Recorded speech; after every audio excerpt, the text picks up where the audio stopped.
picture this, and forgive yourself if it's a bit too easy. The United States men's national team seizes control of its World Cup destiny with a decisive home win Friday against Panama, then needs very little from Trinidad and Tobago on Tuesday. That second match sees the Yanks off to a slow start at Bolden Stadium, a defensive fluke sending them down early en route to a wild and entertaining ending, failing to find more than an equalizer once they snap out of their funk and get to playing their game.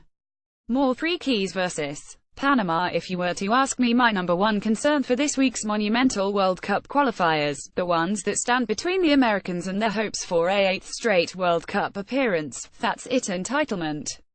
I'm not sure when the mentality of the USMNT went from upstart grinders to presumed favorites, but it may have happened sometime in the intense scrutiny of the Jurgen Klinsmann era. We have to wonder if, under any other coach, advancing from a group with Germany, Portugal, and Ghana would have been viewed as anything other than an unqualified success. Photo by El Sajati. Images. Klinsmann earned himself the opportunity to be rightly fired when his inconsistent teams looked either ill-prepared tactically or poorly chosen toward the end of his tenure. The Mexico loss at home was disappointing, and the team looked like it hadn't grasped what happened when it rolled into Costa Rica and got its guts kicked in by Los Ticos a few days later. The choice of Bruce Arena as next man up was questionable in terms of ambition and scope, but would almost certainly settle the team. And it did. Though the performances were largely less than impressive, the Yanks didn't lose for the better part of a pregnancy. More who should start for USA v Panama, but there were labor pains along the way, performances that raised eyebrows.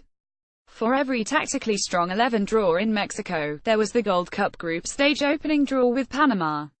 For every 60 waxing of Honduras, there's a self-satisfied 32 sleepwalker versus Martinique. And you could argue it birthed September's home loss to Costa Rica and draw at Honduras.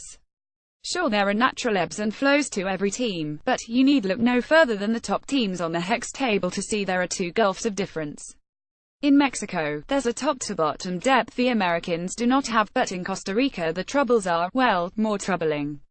You cannot look at the Costa Rican squad and have much question that the best players are being called up, nor that they aren't overperforming. Los Ticos did this at the last World Cup, and are doing it again despite changing coaches. More World Cup scenarios for USA with incredible respect to Keylor Navas, Brian Ruiz, Brian Oviedo, and Marco Irenia. They aren't touching the Yanks core. And that's what makes it all the more problematic. The US won the Gold Cup with a B team, but maybe would they been better suited to keep more main men in the fold to grow in cohesion ahead of September. At the risk of turning this into a gripe fest, which would be wrong when I genuinely believe the Yanks should run riot on Friday and then bear down in TT for another win, it stings to stand not too far from a cliff that would cost Christian Pulisic, Bobby Wood, and Kellen Acosta their first World Cups, and DeAndre Yedlin and John Brooks their second. Brooks and Fabian Johnson. Photo by Kevin C. Cox. Getty Images. The average age of this week's squad is 28. It's good enough to get 2 wins, especially with clear-cut, nod-out starters like Jeff Cameron, Christian Pulisic, Josie Altidore, and Bobby Wood. Michael Bradley and Tim Howard likely fit that bill, too.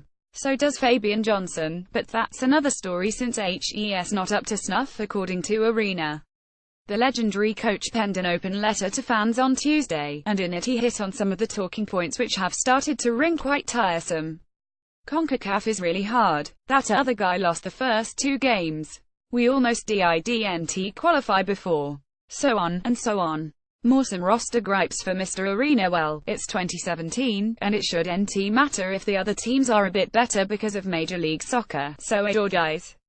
The resources of US soccer, the laughably forgiving nature of CONCACAF qualifying, and the talent available dictate that the USMNT should walk to every single World Cup if it's doing its job in an average fashion. The US is 233 in the hex, snaring about 38% of available points. If it advanced with a win and draw at 2 wins, it will have headed to Russia with either 43 or 50% of possible points. Only a handful of nations are on pace to get to the World Cup with around half a points haul. Even getting past the doubts that Arena is going to see past his tried and hopefully true philosophies and line up a team that doesn't seem aimed at trolling his critics by becoming, as a friend put it, so anti-Klinsmann that it's strikingly similar to Klinsmann. The Americans have the talent to pull this off and head to Russia. Yet for the first time in a long time, it's not skill, or tactics, or technique that I'm worried about when it comes to what could fail the USMNT, it's mentality. And at this point, I'd rather have the crew of guys who thought they'd have to win despite their coach than the ones who feel comfortable with their boss.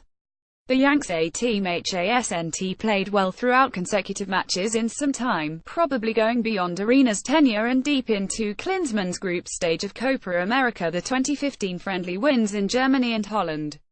This week becoming a chance to try out young kids in serious competition was out of the window with September's results, if not the opening losses to Mexico and Costa Rica.